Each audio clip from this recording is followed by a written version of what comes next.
Welcome back, traders, to the ThinkorSwim Analyze tab tutorial by Dave the Trader. This video will show you how to tweak the option pricing model that ThinkorSwim uses to calculate the values of your trades at the various stock price points. You might want to do this for a little bit more insight into your trade, or what-if scenarios, things like that. Or you may just disagree with the model that it's using and you think you know better and you want to change it. Turns out there are three pricing models that ThinkorSwim has at its disposal. The first is Bjerksen-Stensland, and that is the default. The reason it's the default is because it was developed specifically for American-style options that you can exercise at any point in their lifetime. You modify the model with this menu right here. You can select there and pick the Black-Scholes model. Black-Scholes is the mother of all options pricing models due to the fact that it was the first one. There's also the binomial model, which yields a slightly different shaped curve, maybe a little bit bumpier. But in any case, as you can see, any of the pricing models generally provides very close to the same results. The interest control right here is used in all of the models as the risk-free rate of return, which is basically the value of the yield for government bonds. TD Ameritrade keeps track of the current yield and will put it in as the default for this field, but you can change it if you'd like. As soon as you do, the lock locks on and says, I'm not going to update this until you actually change it. Or you can click the lock and go back to the default, 1.75% today. Then there's the begin date. That's the date that it assumes is today. This date doesn't have to be today, but if it is today, then the graph shows you what you can expect from today onwards.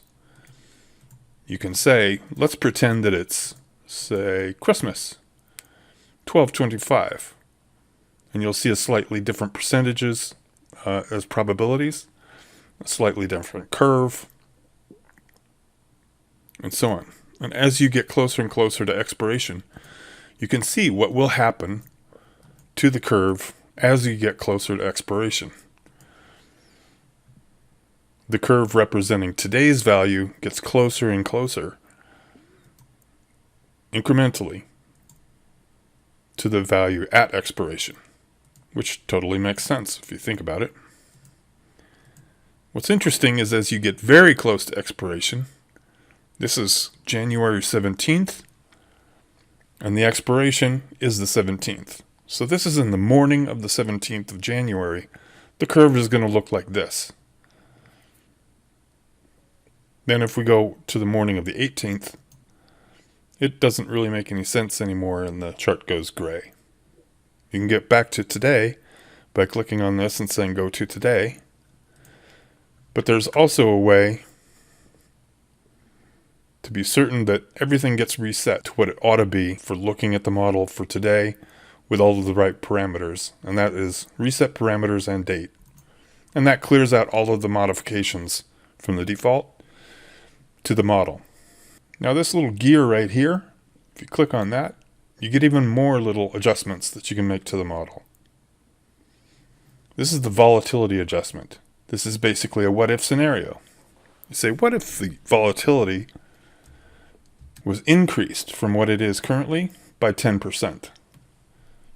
Notice that the volatility, that's what this column is right here for these options. Volatility is 18 and 16. If we boost each of those by 10%, we have 28 and 26. And now the curve looks like this. Let's go to 20 here. And you can see as we boost the volatility, the standard deviation move, indicated by the shaded portion, widens out to account for the higher volatility. Also, this magenta line, the line for today, flattens out, getting further and further away from the value of the trade at expiration. It's as if you're adding time. You're adding volatility, the effect is the same as if you add time. So we can come here and add time, By subtracting from today, and you get the line flattening out, and you get the 1 standard deviation move expanding, just like you would expect for the date. We'll go back to today.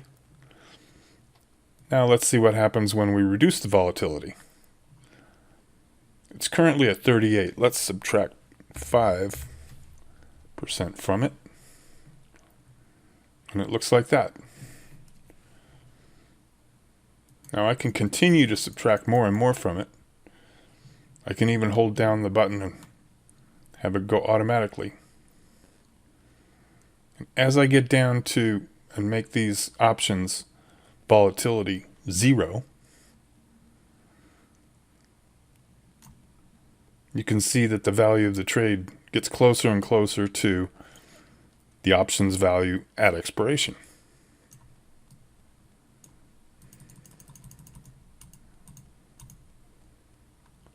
At some point, we've reduced the volatility of this particular option to something that's not valid, which is a negative value. No option will ever have a negative implied volatility.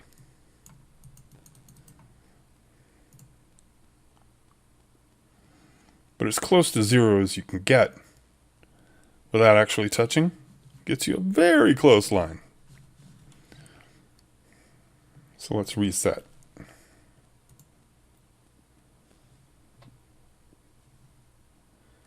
Another thing you can do with these controls is to set the stock price.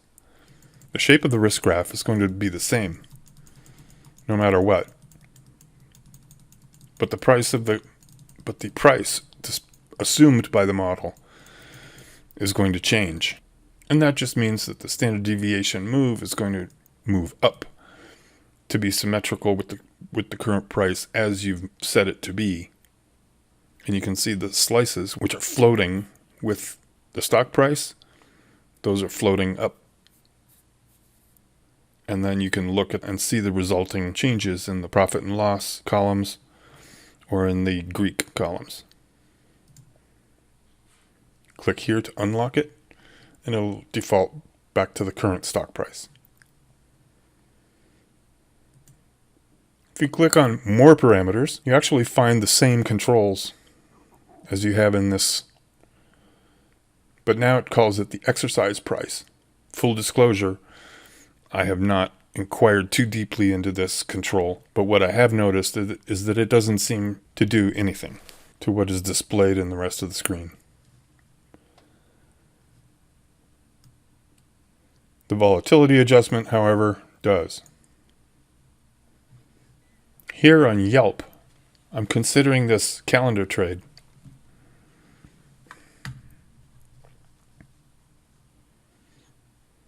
It's a little off center, but if I bring up these controls, now when I click more parameters, I actually get a way to adjust the volatility and the exercise price for each of the different expiration dates. So as I ratchet up the volatility of the January option, you see what that does. Here's the volatility column for the January option. And you can see as I ramp it up that the trade suffers and the value drops. Conversely, if I increase the May expiration, the value of the entire trade increases, which totally makes sense because I own this put for the May expiration. So the volatility as its volatility increases, its price increases, making the whole trade worth more.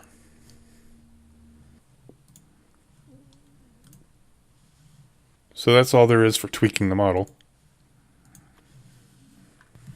Next, we're going to look at this set of controls up here to discover just what other data the Analyze tab can display for you regarding a trade.